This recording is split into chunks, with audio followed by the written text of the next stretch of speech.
नमाज संपन्न हुई है। संभल में जहाँ पर ये सारा उपद्रव हुआ था वहाँ पर भी जामा मस्जिद में भी हर एक जगह पर पीसफुली नमाज संपन्न हो गई है। और हमारे लिए अब एक आगे का रास्ता जो पीसफुली हम ले जाना चाहते हैं उसके लिए बड़ी एक इम्पॉर्टेंट चीज़ है। लोगों से बातचीत अभी भी जारी है, हम लोग बातचीत भी कर रहे हैं। विश्वास बहाली के लिए सभी एरियाज़ में हम खुद बात करने निकल भी रहे हैं, छोटे से लेकर बड़े स्तर पर हर एक स्तर पर बात कर रहे हैं जो संभ्रांत लोग हैं उनसे भी। कुल मिलाकर हमारे लिए एक बहुत शांतिपूर्ण रहा। और सबसे बड़ी बात है लोग अब आ रहे हैं स्वयं बातचीत करने, हम लोगों से अपनी बातें शेयर करने, और इस घटना के बारे में भी बहुत सारे इनपुट लोगों से मिल रहे हैं ताकि हम जो इसके जिम्मेदार लोग हैं उनको चिन्हित कर सकें। तो कुल मिलाकर हमारे यहाँ आज बहुत शांतिपूर्ण रहा है। सर, अब तक कितने लोग चिन्हित हो गए चला? इसमें देखिए चिन्हित तो 300 से ज़्यादा लोग हो चुके हैं, गिरफ्तारियाँ 30 हुई। अभी हमारा पूरा लेकिन फोकस इस बात पर है कि हम एविडेंस कलेक्शन करें। जब भी हम आगे कोई भी अरेस्टिंग कर रहे हैं कोई जल्दबाजी नहीं है। हमारा फोकस इस बात पर ही है कि जिन्होंने इसकी प्लानिंग की, जिन्होंने इसके कंस्पिरेसी की, जो इसके पीछे के तत्व हैं उनको हम उनकी पहचान कर पाएँ। क्योंकि सबसे बड़ी बात यही है कि ये पूरे संभल का रिएक्शन नहीं था, ये कुछ लोगों के द्वारा जो चुनिंदा लोग हैं उनके द्वारा प्रोवोकेशन और इंस्टिगेशन से हुआ था। और इस बात पर हम लोगों का ज़्यादा फोकस है कि ऐसे सभी लोगों को चिन्हित करके सामने ला सकें, और सामने लाएंगे तो सिर्फ किसी थ्योरी के बेसिस पर न किसी के बयान के बेसिस पर, हम पूरा इसके लिए एविडेंस कलेक्ट करके सब लोगों को सामने लाएंगे। सर, अब तक कितने अरेस्ट हो गए टोटल, और आगे कितने लोग और अरेस्ट होंगे, कितने लोग अभी जो हैं जांच के दायरे में? देखिए जांच के दायरे में तो जैसा आपने देखा होगा FIR में भी है, जांच के दायरे में तो एक पूरा 1000 से लोग जो अज्ञात हैं, हम कहेंगे कि जांच के दायरे में तो उससे भी ज़्यादा लोग। पर सवाल ये है कि अरेस्ट कितने लोग होंगे। 30 अभी तक अरेस्ट हुए हैं। मैंने जैसा कहा कि हम अरेस्टिंग के लिए जो ज़रूरी अरेस्ट है वही कर रहे हैं। ज़रूरी अरेस्ट का मतलब जिससे हमें महत्वपूर्ण सूचना मिल सके उनके बारे में, जिन्होंने इसकी प्लानिंग की, जिन्होंने एक पूरा तंत्र फैलाया जिससे लोगों को इंस्टिगेट किया जा सके।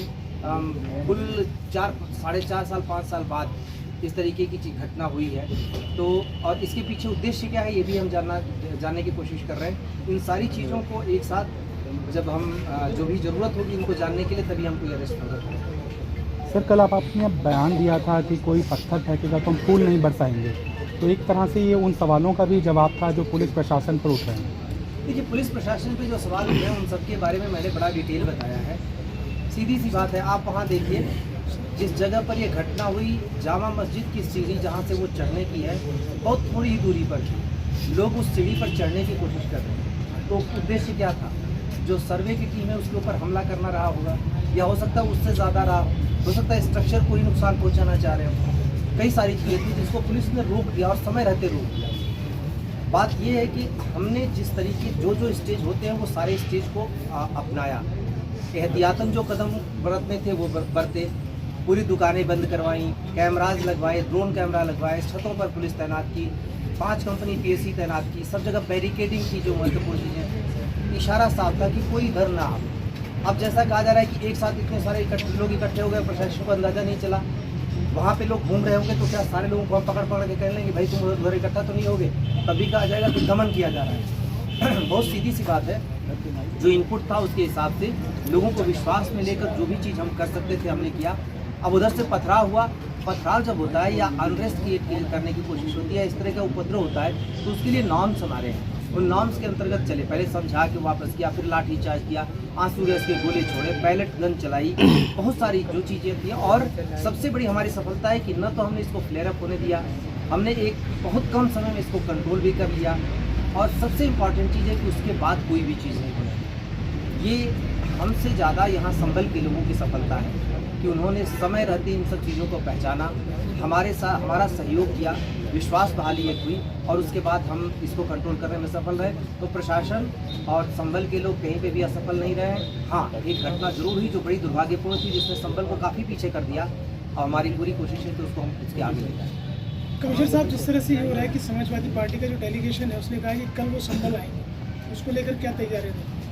देखिए अभी तो जिलाधिकारी का आदेश बरकरार है कि अभी कोई नहीं आएगा, पर मेरा तो अनुरोध है सभी लोगों से कि हम किसी तरीके से एक घटना हुई उसके बाद से शांति कायम करने में सफल हुए, नमाज भी सकुशल गई है। अब इसके बाद थोड़ा सा समय दें, सब कुछ एकदम सामान्य हो जाए पूर्ववत। सबसे बड़ी बात है कि जिस विश्वास बहाली के का कदम हम उठा रहे हैं वो एक बार हो जाए, उसके बाद हम किसी को नहीं रोकेंगे। कितनी जल्दी क्या है आने की, परिवार वालों से मिलना है, कैसे भी मिल सकते हैं। अगर किसी से उनको बातचीत करनी है हम नहीं रोकेंगे, लेकिन थोड़ा सा अगर किसी के आने से माहौल में उत्तेजना होती है या माहौल बिगड़ सकता है तो जिम्मेदार लोग इस बात को समझते हैं, वो भी नहीं चाहेंगे कि यहाँ का माहौल बिगड़े। मेरी तो सबसे अपील है कि अभी थोड़ा समय दें, उसके बाद चाहे जो आवे, हमें कोई दिक्कत नहीं। सर इसी सामने ही सपा सांसद दिया गया 50 लाख के मुचलके से पाबंद किया गया है। हमने वो सारे कदम उठाए हैं जिसके लिए ज़रूरी है। पाबंद करना हमारे लिए आवश्यक है कि ताकि कोई आगे का कोई कदम न उठा सके। और सिर्फ उनको ही क्यों, जितने सारे इस तरीके के लोग जो जिम्मेदार हैं, ये मुचलका जो होता है ये बेसिकली जिम्मेदार बनाने के लिए होता है कि आप कोई अनुत्तरदायी तरीके से कोई काम नहीं करें। ये एक डिटरेंट है, उस डिटरेंट के लिए हम सारे काम कर रहे हैं कि प्रिवेंशन कर सकें जितना ज़्यादा है। सर पोस्टर्स वगैरह जो चिन्हित हुए हैं लेकिन पकड़ में नहीं आए हैं, उनके लिए कानूनी तौर पर न्यायिक प्रक्रिया का हिस्सा है, वो लगाने जाएंगे? बिल्कुल, हम पहचान के लिए सारे उपाय कर रहे हैं। उन सभी लोगों के फ़ोटो जारी कर रहे हैं, वीडियो जारी कर रहे हैं, लोगों के बीच जा रहे हैं। उन सब की पहचान के लिए ज़रूरी हुआ, अगर जो इसके पीछे के तत्व हैं अगर उनके बारे में कोई सूचना देता उसको